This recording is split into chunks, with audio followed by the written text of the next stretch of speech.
So, like, are you guys like a totalitarian organization that aims to not have any other political parties? Yeah, we're totalitarian, and we want to put everyone in jail who tries to challenge the power of the proletarian dictatorship right away without trial. Right. So, do you understand how that like seems concerning at all? Do you understand how someone might have like a hesitancy toward that approach?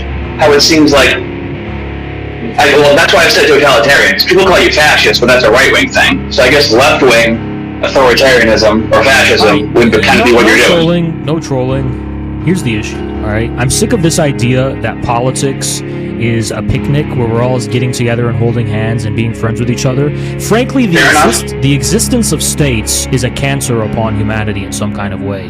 States are a cancer. They are a burden. They are a bad thing in a sense, because the real joys of life, the real pleasantness of life that people are looking for falsely in states, where they're with their families and where they're together and they're with their communities, that is actually what that's the nice part of life.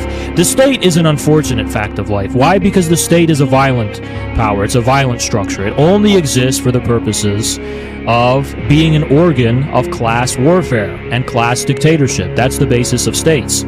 So, naturally, we are just being honest about what the nature of the state is. Now, in the current state that calls itself a democracy and pretends that it's a picnic, look around. Do you see a picnic? Because I don't. What I see is a dictatorship that is just disguising itself for stupid people. But anytime there's a serious challenge to it in any kind of way to this dictatorship, we see political assassinations. As a matter of fact, there have been already a few assassination attempts on the front runner right now, who's Donald Trump, right? We've seen a lot of cases of rigging, like they rigged it in 2020. I'm so glad I'm allowed to say that, because, well, I don't know that for certainty, but, you know, come on, man. There's a lot of questions I have. And then, you know, they'll smear, they'll suppress, they'll harass, they'll utilize any and all means to defend the current dictatorship.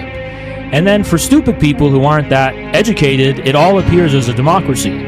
But that's just because they're too passive and they don't know the extent of what it takes to actually challenge the state and the ruling powers that be. They think that means participating in the red versus blue politics. But wait, it gets better, because even if you do participate in the normal red versus blue politics, it's still treated as now a form of dictatorial suppression from one side or the other. Whether it's big tech colluding with one party or the other to enforce their will and suppress the other, or whether it's you know, the increasing weaponization of the federal agencies against the MAGA movement or against who. I mean, it could be the reverse. That's just as plausible. Who cares, right?